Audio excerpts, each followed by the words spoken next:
भारत पाकिस्तान के बीच गोलीबारी थमने की खबर, रूस यूक्रेन में बातचीत की उम्मीद और अमेरिका चीन ट्रेड वॉर को लेकर बढ़ती सहमति।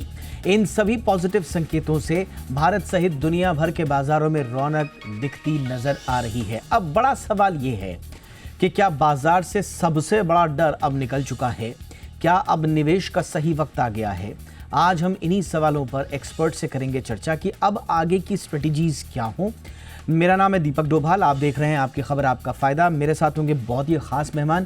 पहले जरा इस वक्त के हालात को टटोलती ये रिपोर्ट देखिए और फिर चर्चा करते हैं मेहमानों के साथ और उनसे उनका व्यू लेते हैं।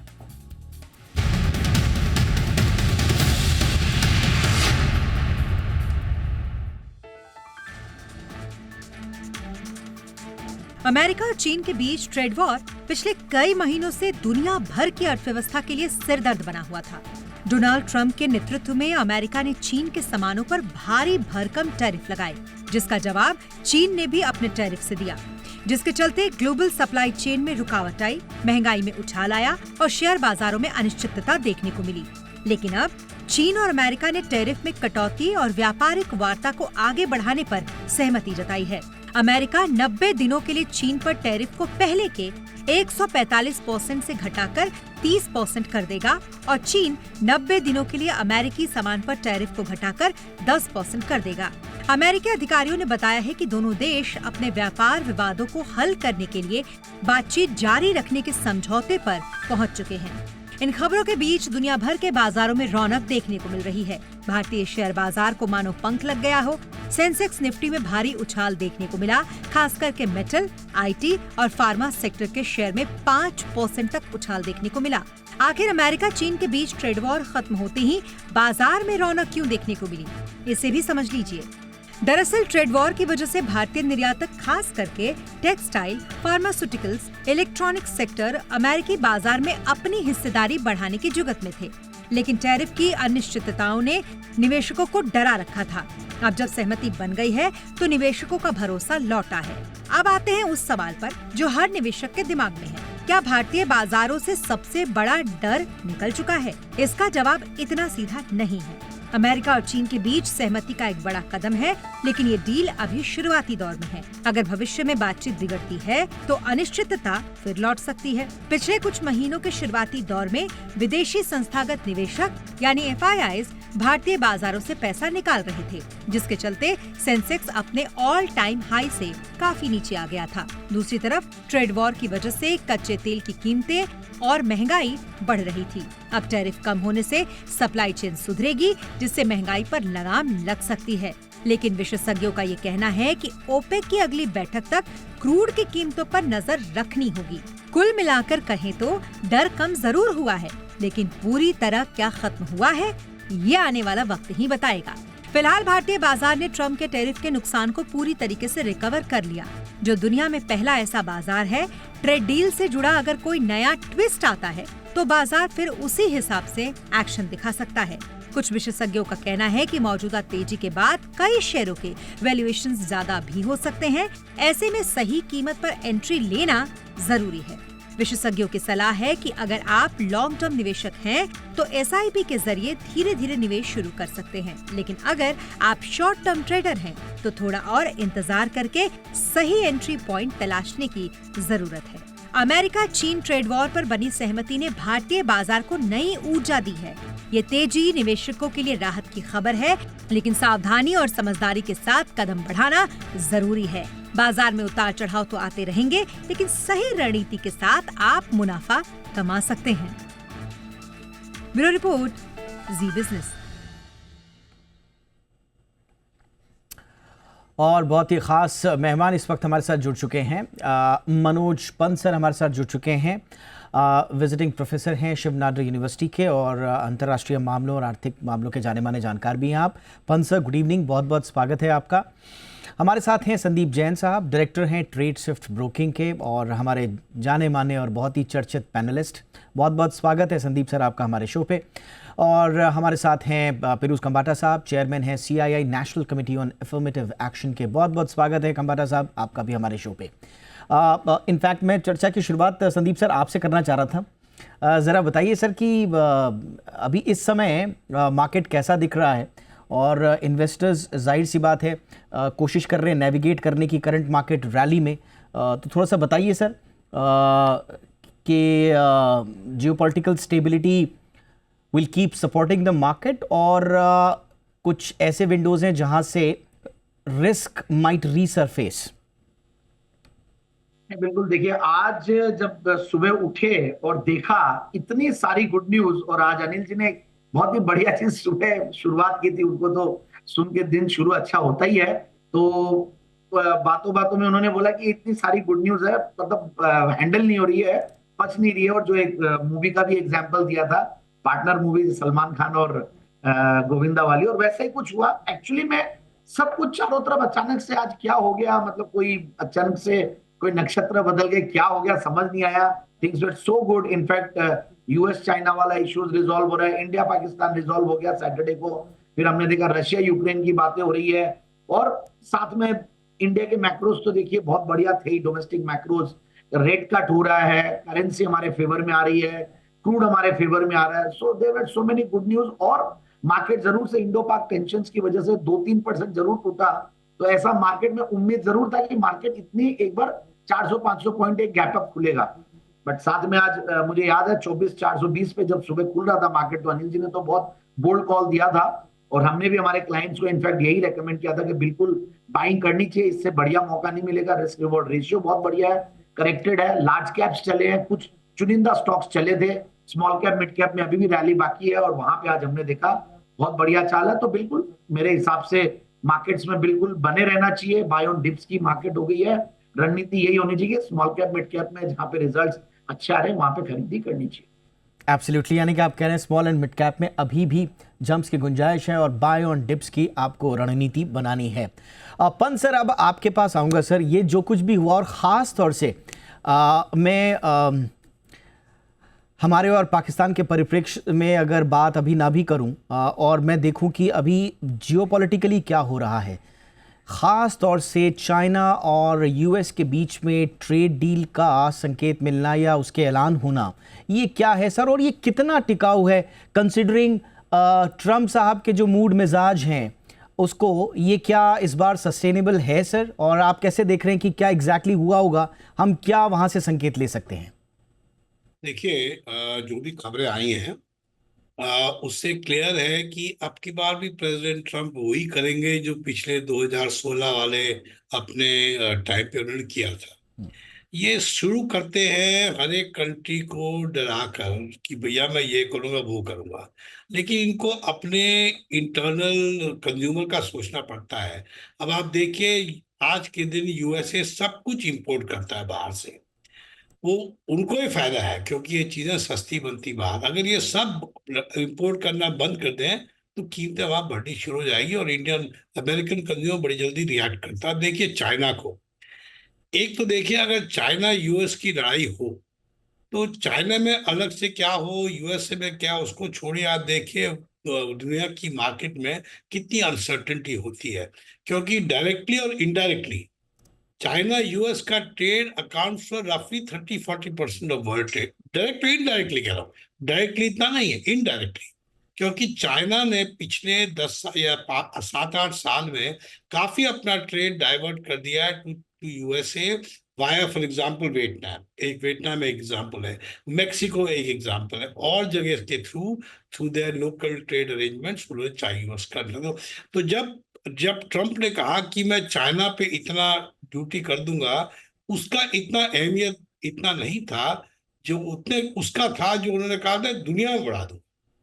तो US is central to global trade of commodities. मैं फिर से एम्फसाइज कर रहा हूँ, मैं कमोडिटी ट्रेड की बात कर रहा हूँ, मैं सर्विस ट्रेड की बात नहीं कर रहा हूँ। US directly does not constitute more than 13% of world imports, but direct और इनडायरेक्ट वियतनाम के थ्रू जो आते हैं, मेक्सिको थ्रू जो आते हैं, कुछ थोड़े जो इंडिया के भी तहत भी गए हैं, ये सब एक्चुअली चाइनीज एक्सपोर्ट्स है यूएस को। तो इसको बंद करने के लिए, या इसको एंड ना हो, क्योंकि ये एंड हो जाएगा तो ट्रेड बंद हो जाएगी, इसलिए यूएस चाइना सबसे पहले समझौता करना बहुत जरूरी है।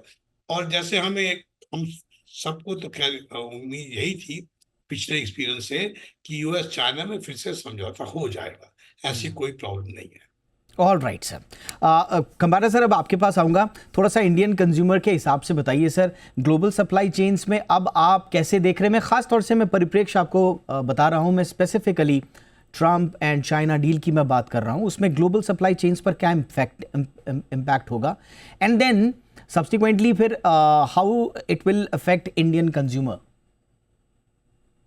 कि जो इंडिया यूएस चाइना ने जो नक्की किया है कि there is a 90-day suspension of those high tariff and tariffs have been reduced to से 30%। अब इंडिया का भी 30% है। मेरा ये मानना है कि जो अमेरिकन बड़ी कंपनियां हैं, और ये मैं I am industrialist on this panel, वो तरफ से कह रहा हूं, आज की तारीख में भी we are getting very positive signals from our buyers in US who are not giving earlier positive signals. You will be surprised that certain big supermarkets also, हम लोग ने डायरेक्ट उनके प्राइवेट लेवल ब्रांड की बातें 2 महीने से शुरू की है, और एक चीज नक्की हो गई है that the world wants to diversify from their Chinese sourcing. तो इंडिया का ये तो पॉजिटिव आउटलुक रहेगा ही। और मेरे हिसाब से इंडियन मैन्युफैक्चरिंग कंपनीज जो है, मैं कहता हूं आंख बंद करके अगर आपको पैसा लगाना हो, देखो मैं कोई स्टॉक ब्रोकर नहीं हूं, मैं कोई स्टॉक का इन्वेस्ट स्पेशलिस्ट हूं, और एक चीज बता सकता हूं कि जो कंपनियां इंडिया में अच्छा मैन्युफैक्चरिंग बेस है, those who make let us से large amounts of like soft drink, some people make large amount of biscuit, some people make big motorcycle companies, उनमें पैसा लगाना चाहिए, बिकॉज आज नहीं तो कल द वर्ल्ड का बिगेस्ट मार्केट यूएस है। और इंडिया यूएस जो ट्रेड पैक, मेरे हिसाब से मैं एक पर्सनल मानता हूं कि चाइना से पहले होने वाला है, और हमारा ट्रेड पैक में इंडियन कंपनीज को डेफिनेटली फायदा पहुंचेगा, और we will be definitely having a little advantage over China and other neighbouring countries of China over basically China only. तो वो उससे हमको फायदा पहुंचेगा, कंबारा और सर ये सॉरी, जो आर्बिट्राज रहेगा। Kambatta sir sorry to interrupt, but ऐसा नहीं हो जाएगा कि अब दोनों में दोस्ती टाइप की हो रही है तो फिर we'll face increased competition from China? ऐसा तो नहीं होगा सर हमारे लिए? नहीं, ऑन द कॉन्ट्री मैं ये बता रहा हूँ कि मेरा रीडिंग है, maybe will meet after 2 months on this, मेरा रीडिंग है कि हमारा ट्रेड पैक ही इनके साथ हो जाएगा। अच्छा। हमारा तो हाँ, तो आई थिंक बिफोर पॉसिबली हमारा यूके के साथ ट्रेड पैक हो गया। हमने आपके लास्ट टाइम में शो में बोला था यूके होने वाला है, मैंने आपके ही शो में बोला था, करेक्ट। तो यूके हो गया। अब यूरोप होना बाकी है और यूएसए हो जाएगा। और मैं ये भी कह रहा हूँ कि हमारा जब ट्रेड पैक होगा तब, और ये मेरे आप उसमें मेरा कोई रोल नहीं है, I think we should be proud that हमारे जो प्राइम मिनिस्टर और हमारे कॉमर्स और इंडस्ट्री मिनिस्टर है वो इंडिया का पक्ष ले रहे हैं। वो जानते हैं, बहुत जानते हैं कि इंडिया के मैन्युफैक्चरिंग को इंडिया के लिए क्या सही है, और उनकी इंडिया फर्स्ट स्ट्रेटेजी रही है। Very India interesting first point, manufacturing strategy है। सुनो, very interesting point you made sir. For example ये यूके का डील हुआ है, उसमें तो मेरे हिसाब से अपने कार मेकर्स और ऑटो मेकर्स का फायदा है।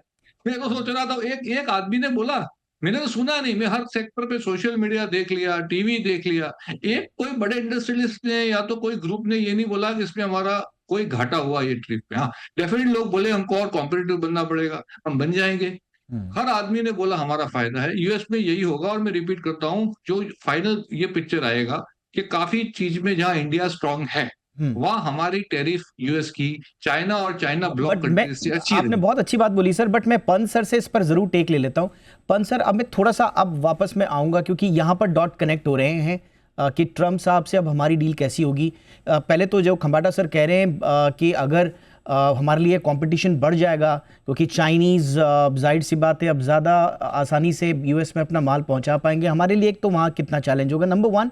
नंबर 2, ये जो सीज़ फायर शब्द का इस्तेमाल करके ट्रम्प जो कूदे हैं पूरे मामले को अपने पक्ष में करने के लिए, स्वाभाविक रूप से और कहा भी है कि भाई अब भारत और पाकिस्तान के साथ में अलग से इस पर ऐसा करूंगा, मतलब इस तरह का ऐलान था कि भाई अब चिंता मत करो, आपने मेरी बात सुन ली, अब मैं आपकी बात सुनूंगा। तो कुछ संकेत वहां से हैं सर कि हमारे लिए यूएस के मार्केट सब कुछ बेहतर तरीके से खुले, और चाइनीज कंपटीशन का क्या होगा? ये मेरे से प्रश्न है? यस सर, पंत सर आपसे सर। हाँ सुनिए, ऐसा है कि हम चाइना कंपटीशन में नहीं है, ये गलत फहमी है। अच्छा। चाइना का जो मेजर एक्सपोर्ट्स है मोर देन 500-600 बिलियन, तो 4 मेजर आइटम्स हैं, उनमें तो हम कुछ एक्सपोर्ट करते ही नहीं है, बहुत कम करते हैं एक्सेप्ट इलेक्ट्रॉनिक्स। तो ये है कि हमारा चाइनीज का ट्रेड यूएस के साथ कॉम्प्लीमेंट्री रहेगा, इट्स नॉट इन कंपटीशन। अभी हम इस पोजीशन में नहीं है कि हम चाइना की एक्सपोर्ट्स को रिप्लेस करें इंडिया में, ना हमारी कैपेसिटी है या ना हमारी ये टेक्नोलॉजी। लेकिन मेरे ख्याल से, आई थिंक मैंने पहले लिखा भी है इससे बहुत extensively, India should encourage foreign investment from China into India. USA के प्रोड्यूसर जो हैं, they are looking for alternative, ये तो बात सही की थी, they are looking for alternative diversification possibilities, कि भाई ये चाइना यूएस की सिचुएशन फिर से बुरी हो सकती तो क्या करें। लेकिन ये alternative business opportunity over time नहीं होगी, अगले 5-10 साल में होगी। तो फर्स्ट ऑफ ऑल हम चाइना यूएस के कॉम्पिटिशन में नहीं है, अभी ज्यादा जरूरी है कि चाइना और यूएस की डील हो जाए, इससे सारे डील्स इन प्लेस आ जाएंगे। वियतनाम की डील इन प्लेस आ जाएगी, मेक्सिको की डील इन प्लेस आ जाएगी, सबकी अपने अपनी जगह पर पहुंच जाएगी। That's one. What about US India? I don't think ऐसा कोई इशू है, ट्रम्प के माइंड में है, क्योंकि इंडिया का ट्रेड सरप्लस है, but it's a very strong trade surplus. I think ये दो थोड़े बहुत हम आर्म्स डिफेंस इक्विपमेंट उनसे लेंगे, जो थोड़े बहुत इनको एक्सेस दे देंगे in for example few food items like ये जैसे कि ये नट्स होते हैं, पिस्ता होता है, इन चीजों से it is very easy to make up the trade surplus, that is not difficult. सबसे फायदा इंडिया को हो सकता है अगर हम लेबर इंटेंसिव एक्सपोर्ट बढ़ाएं, जिसमें मैं एक जरूर मेंशन करूंगा, टेक्सटाइल्स। याद करिए 2001-2002 में textile was one of India major exports, आज के दिन गायब है। It's a very small item. And I think India-US business में if we can get sufficient reduction in tariffs on textiles, so it can be a great game changer. But I don't see any difficulty in the Indian trade, US trade agreement, because कोई ज्यादा बहस की बात है ही नहीं इसमें। उनको बहुत ज्यादा नुकसान है नहीं, हमको बहुत ज्यादा गेन है नहीं। And I believe, as I said, defence और 2-3 और items like power, like oil. अब हम ऑयल यूएस से ले सकते हैं, नॉट ऑयल, ऑयल तो नहीं महंगा पड़ेगा, but for example gas. If you buy gas from the US, जो one of the largest supplier in the world is gas is US. If you buy some defense equipment, we're very easy to make up this trade. That is all. तो हमारा diversion होगा, कोई नया business I don't C happening just because of the trade deal. All right sir, एक और चीज़ इसमें है जो इम्प्रूव्ड अवेलेबिलिटी ऑफ गुड्स होगी, जो कि हमने देखा था कि एकदम चाइना और यूएस की ट्रेड वॉर के बीच में थोड़ा सा श्रिंक हो गई थी, तो सप्लाई चेन के जो बॉटलनेक्स है संभवतः वो भी रिड्यूस होंगे और उसका फ़ायदा संभवतः इंडिया को हो सकता है। वो भी आप देखिएगा, वो पूरी दुनिया का जब सिस्टम वापस आएगा। ट्रम्प ने डिस्टर्ब कर दिया ग्लोबल सिस्टम को। ट्रम्प, ये ग्लोबल चेन होती है जो, वो 1-2 कंट्री की नहीं होती है, ये ग्लोबल होती है। जब ये पूरा सिस्टम रिस्टोर होगा, ये जब ट्रम्प ये एक कंट्री के साथ डील करके खत्म करेगा मामला, तब that system will automatically fall back. Right sir, I am taking a break now. मैं एक छोटे से ब्रेक के बाद लौटता हूँ और संदीप सर से हम पूछेंगे आम निवेशकों के लिए अब आगे क्या कुछ थीम्स वगैरह बन रही हैं, कुछ सेक्टर्स वगैरह जहां पर आपको नजर रखनी है। संदीप सर बताएंगे, फिरोज सर भी हमारे साथ हैं, पंत सर भी हमारे साथ। एक छोटे से ब्रेक के बाद लौट रहे हैं।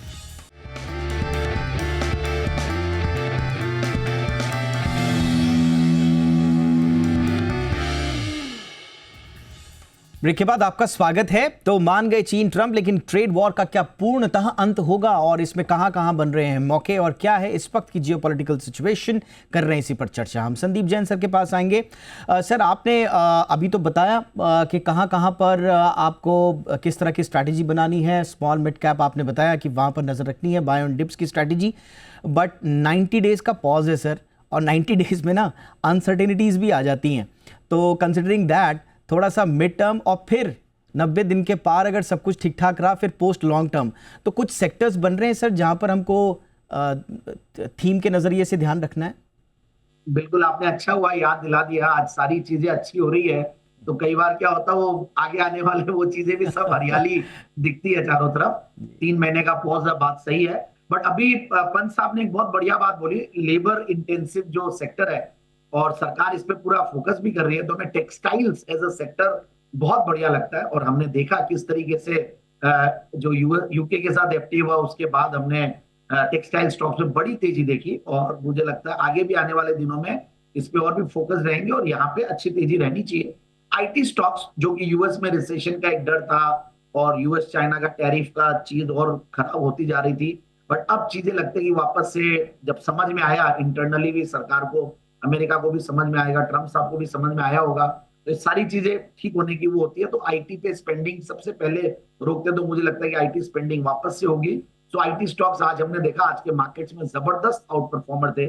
फिर स्टील एंड मेटल्स, मतलब मेटल्स में भी क्या हो रहा था कि अगर चाइना पे ड्यूटी लगाते तो हो सकता है कि चाइना इंडिया की तरफ और इधर डंपिंग करती, बट वो एक रिस्क खत्म हो रही है, तो मेटल्स बढ़िया लगता है। Banks and NBFC yes they have been outperformers, क्योंकि रेट कट का भी सिनेरियो था, करेंसी नीचे आ रही थी, इन्फ्लेशन पे भी कंट्रोल है क्योंकि क्रूड भी नीचे आ रहा था। सो ये सारी चीजें इतने दिन तक दबी हुई थी, क्योंकि खराब मार्केट में अच्छी न्यूज पे मार्केट रिस्पॉन्ड नहीं करता है और नेगेटिव न्यूज पे बहुत ज्यादा नेगेटिवली रिस्पॉन्ड करता है। बट अब ऐसा लगने लगा है कि जब एक बार माहौल ठीक होता है तो धीरे धीरे सेंटिमेंट्स अगर पॉजिटिव होते हैं तो इन पॉजिटिव न्यूज का अब हमें देखने को मिलेगा कि एक साथ सब में पॉजिटिव इंपैक्ट, क्योंकि Indian macros are very good, global cues अब धीरे धीरे बेहतर हो रहे हैं।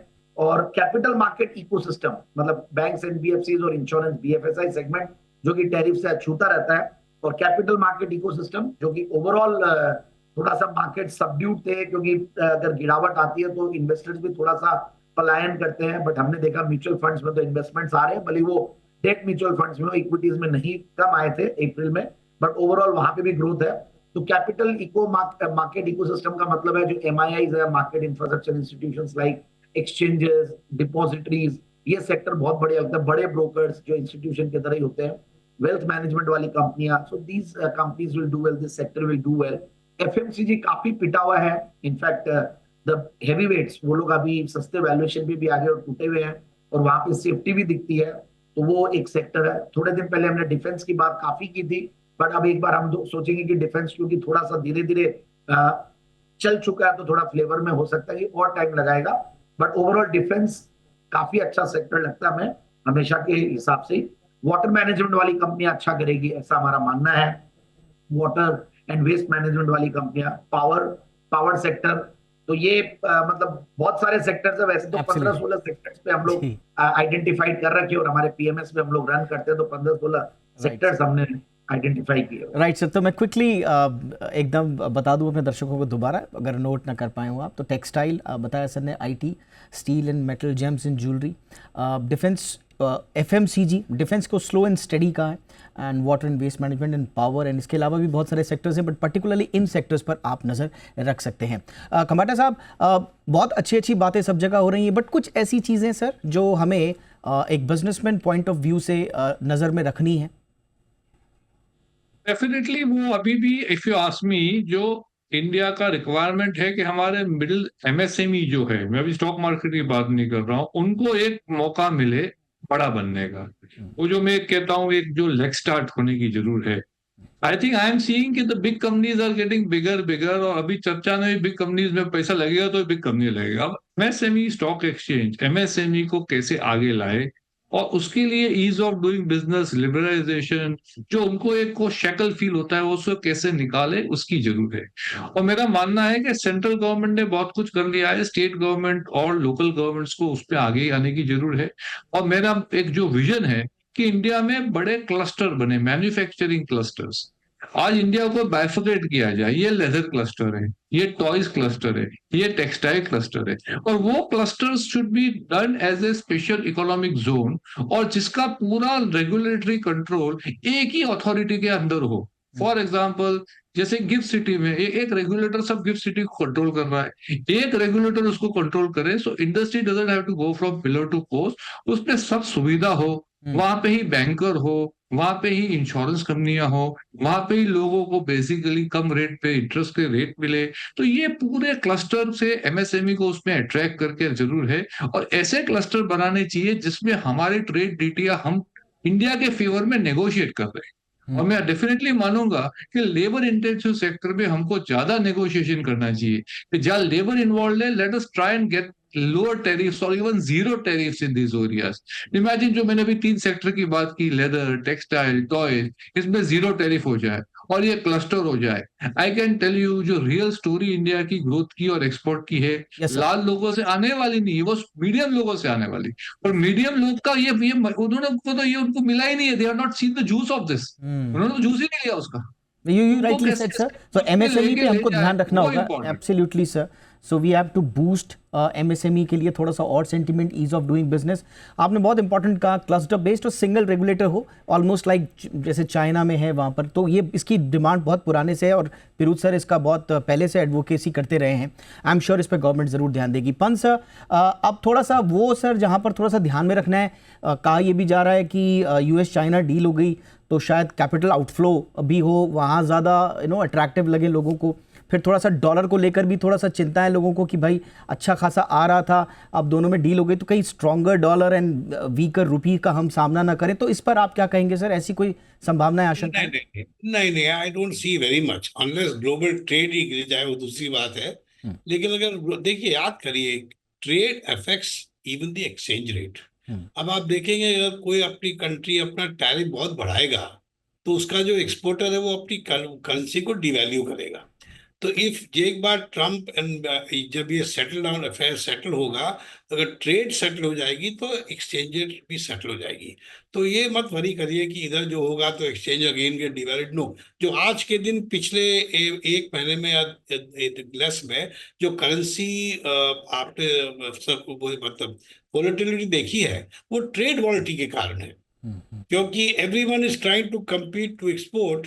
अगर मार्केट बंद हो रही तो only way to do this is to reduce your prices तो कम हो नहीं रहे तो आप एक्सचेंज को डिवैल्यू कर रहे हैं, जैसे कि इंडिया कर रही है। Many countries are devalued against the dollar even more than India. लेकिन यूएस तो डिवैल्यू नहीं कर सकता ना, वो तो फंस गए बीच में और डॉलर तो नहीं का है। तो इसलिए I think thing will settle down once that happens. दूसरा, ये जो आप कैपिटल फ्लो की बात करें, कोई दूसरी चीज है completely. Capital flows are driven by trade uncertainties, one वो सेटल हो जाएगा। दूसरा, कैपिटल फ्लोज जो होती है, portfolio flows, they are driven by interest rate differential between countries. तो एट द मोमेंट ना तो फेड US फेड कम कर रहा है interest rate, the only one I know reducing interest rates are Japan and the UK. So it will depend on that. I believe हमारी Reserve Bank of India has been following a good policy. Yes, sir. वो हल्के हल्के अपनी prime rate को कम कर रहे हैं, जिससे कि बैंक्स भी अपनी। I am sorry to interrupt sir, but बहुत इंपॉर्टेंट इनपुट्स आपने दिए हैं और कैपिटल आउटफ्लो को लेकर जो चिंताएं आप कह रहे हैं कि बहुत ज़्यादा आवश्यकता नहीं है चिंता करने की। और इसके अलावा जो दूसरे मोर्चे हैं जहां पर कुछ ऐसे बॉटलनेक्स बन रहे थे, इनफैक्ट अगर चीज़ें सामान्य होती हैं, सप्लाई चेन्स व्यवस्थाएं बहाल होती हैं तो उसका फ़ायदा भारत को भी मिलेगा। थैंक यू सो मच आप तीनों का वक्त निकालने के लिए। Sandeep Jain sir, thank you so much sir. Kambatta sir, thank you so much for your time sir. Pant sir, thank you so much sir. आपकी खबर आपका फ़ायदा में इतना ही। नमस्कार।